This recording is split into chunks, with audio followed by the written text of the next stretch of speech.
অবশেষে দীর্ঘ জল্পনা কল্পনার অবসান ঘটিয়ে এবং সিলেটের সাধারণ মানুষের আশা আকাঙ্ক্ষার প্রতিফলন ঘটিয়ে একজন নয় বরং দুইজন মন্ত্রী পেয়েছে সিলেটের মানুষজন। এবং সিলেট যে সংসদীয় আসনগুলো রয়েছে সেখান থেকে দুইজন পূর্ণ মন্ত্রী এবং একাধিক গুরুত্বপূর্ণ মন্ত্রণালয়ের দায়িত্ব তারা পেয়েছেন, যাদের একজন হচ্ছেন সিলেট 1 আসন থেকে নির্বাচিত সাংসদ বিএনপির খন্দকার আব্দুল মুক্তাদির, যিনি বিএনপি চেয়ারপারসনের উপদেষ্টা হিসেবে দায়িত্ব পালন করছেন, এবং অপরজন হচ্ছেন সিলেটের গণমানুষের নেতা এবং সিলেট সিটি কর্পোরেশনের সাবেক বারবারে নির্বাচিত সফল মেয়র আরিফুল হক চৌধুরী। তিনিও একাধিক গুরুত্বপূর্ণ মন্ত্রণালয়ের দায়িত্ব পেয়েছেন। এবং সিলেট যেহেতু একটি প্রবাসী অধ্যুষিত এলাকা এবং সেই গুরুত্ব বিবেচনা করেই কিন্তু আরিফুল হক চৌধুরী তাকে সিলেটের অর্থাৎ প্রবাসী কল্যাণ এবং বৈদেশিক কর্মসংস্থান মন্ত্রণালয়ের দায়িত্ব এবং একই সাথে শ্রম এবং কর্মসংস্থান মন্ত্রণালয়ের দায়িত্ব দেওয়া হয়েছে আরিফুল হক চৌধুরীকে।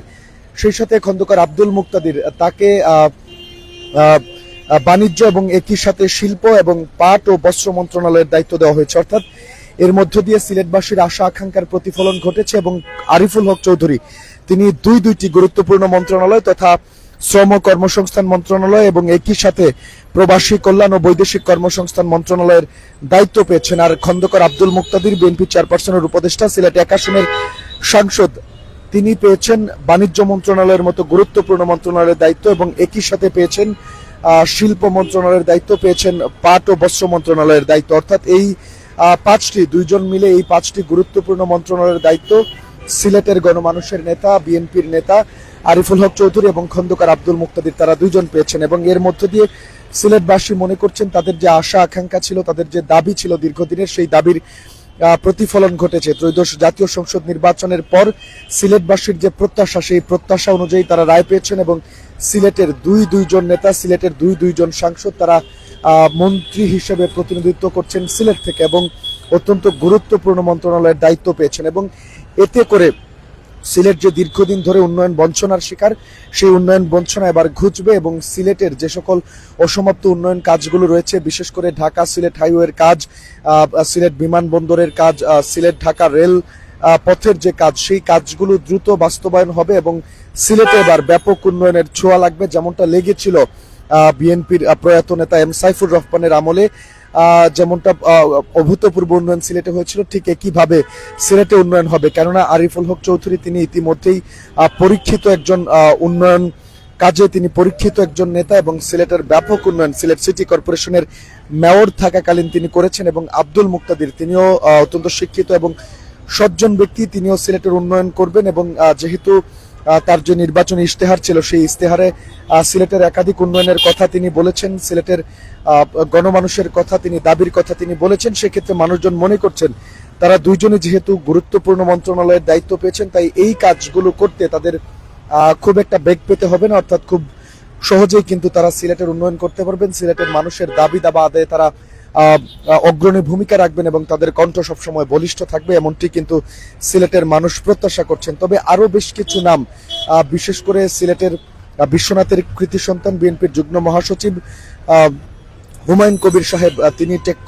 টেকনোক্রেট কোটায় প্রতিমন্ত্রীর দায়িত্ব পাচ্ছেন স্বরাষ্ট্র মন্ত্রণালয়ের, এরকম একটি গুঞ্জন উঠেছিল। এবং একই সাথে সিলেট 2 আসনের নির্বাচিত সাংসদ এবং সিলেট বিভাগের একমাত্র নারী সংসদ সদস্য তাহসিনা রুশদির লুনা, ইলিয়াস পত্নী, তারও কিন্তু সংসদে মন্ত্রিত্ব পাওয়ার একটি সম্ভাবনার কথা বলা হয়েছিল বা সিলেটবাসী এরকম একটি দাবি তুলেছিলেন, এরকম একটি গুঞ্জন আমরা শুনছিলাম। তবে আর কেউই কিন্তু সিলেট থেকে মন্ত্রিত্ব পাননি, অর্থাৎ খন্দকার আব্দুল মুক্তাদির এবং আরিফুল হক চৌধুরী, এই দুইজনই সিলেটের গণমানুষের 2 নেতা, বিএনপির 2 নেতা, তারাই কিন্তু মন্ত্রী পরিষদের সদস্য হতে পেরেছেন, মন্ত্রিত্ব পেয়েছেন। এবং শুধু মন্ত্রিত্ব পেয়েছেন বললে ভুল হবে, তারা কিন্তু গুরুত্বপূর্ণ বেশ কয়েকটি মন্ত্রণালয়ের দায়িত্ব তারা পেয়েছেন, যেটি আসলে সিলেটের জন্য কল্যাণকর, এমনটি বাংলাদেশের মানুষজন মনে করছেন। আজকে সকালেই ত্রয়োদশ জাতীয় সংসদ নির্বাচনের পরপরই বিএনপি সরকার তারা দায়িত্ব নেওয়ার জন্য সংসদ সদস্য যারা নির্বাচিত হয়েছেন তারা শপথ গ্রহণ করেছেন। এবং আজকে বিকেল ঠিক 4টায়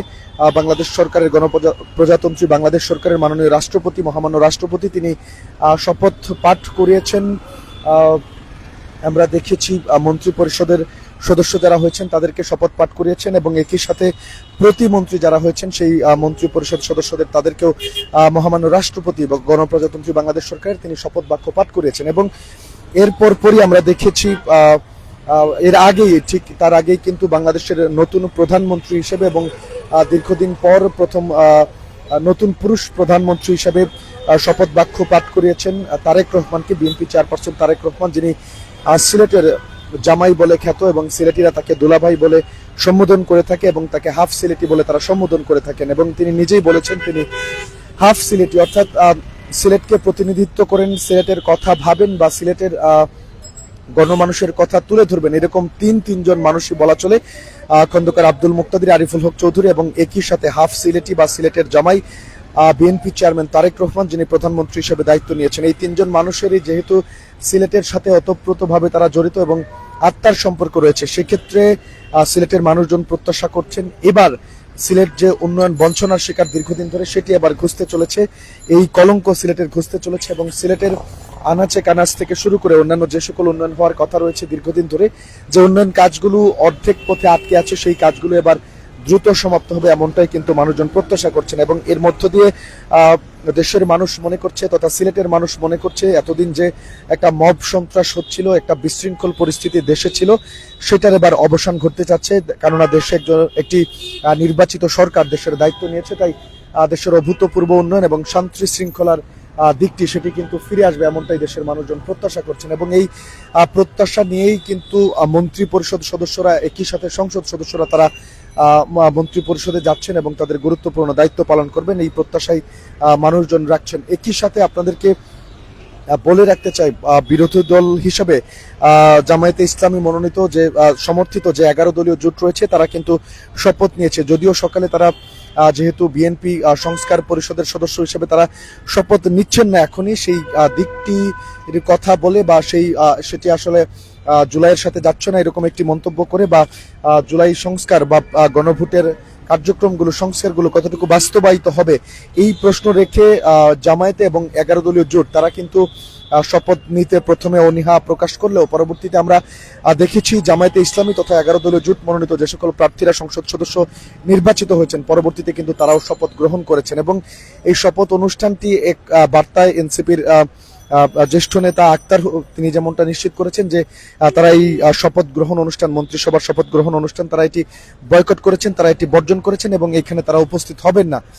সেক্ষেত্রে বলাই চলে এখনো বেশ কিছু প্রশ্ন কিন্তু ঘুরপাক খাচ্ছে। আসলে গণভোটের যে সংস্কারের কথা বলা হয়েছে, সেই সংস্কারগুলো বিএনপি করবে কিনা, এটি নিয়ে কিন্তু বিরোধী দলের মধ্যে একটা আমরা গুঞ্জন দেখছি, একটা হতাশা, একটা ক্ষোভের সুর আমরা সবকিছু মিলে দেখছি। তারপরেও বিএনপি নেতা সালাউদ্দিন তিনি নিশ্চিত করেছেন জুলাই সনদের প্রত্যেকটি কথা, জুলাই সনদের প্রত্যেকটি প্রতিশ্রুতি, সংস্কার, সেগুলোর পক্ষে বিএনপি এবং সেটি বাস্তবায়ন করা হবে, এমনটি কিন্তু তিনি প্রত্যয় ব্যক্ত করেছেন। সবকিছু মিলিয়ে বলা চলে একটা উৎসবমুখর পরিবেশে আজকে ত্রয়োদশ জাতীয় সংসদ নির্বাচনের পর যারা সংসদ সদস্য নির্বাচিত হয়েছেন, সেই সংসদ সদস্যরা এবং একই সাথে গুরুত্বপূর্ণ মন্ত্রণালয়ের যে সকল মন্ত্রীরা দায়িত্ব পেয়েছেন, সংসদ সদস্যরা তারা মন্ত্রী হিসেবে দায়িত্ব পেয়েছেন, তারা এবং প্রতিমন্ত্রীরা একই সাথে বাংলাদেশের নতুন প্রধানমন্ত্রী হিসেবে তারেক রহমান, বিএনপি চেয়ারম্যান, তিনি শপথ নিয়েছেন এবং দেশ একটি এখন নতুন করে একটি শান্তিপূর্ণ পরিবেশের দিকে যাচ্ছে এবং উন্নয়নের অগ্রযাত্রায় দেশ সামিল হবে, এমনটাই কিন্তু দেশের মানুষজন প্রত্যাশা রাখছেন। তো দর্শক, এই ছিল সিলেটে যে দুইজন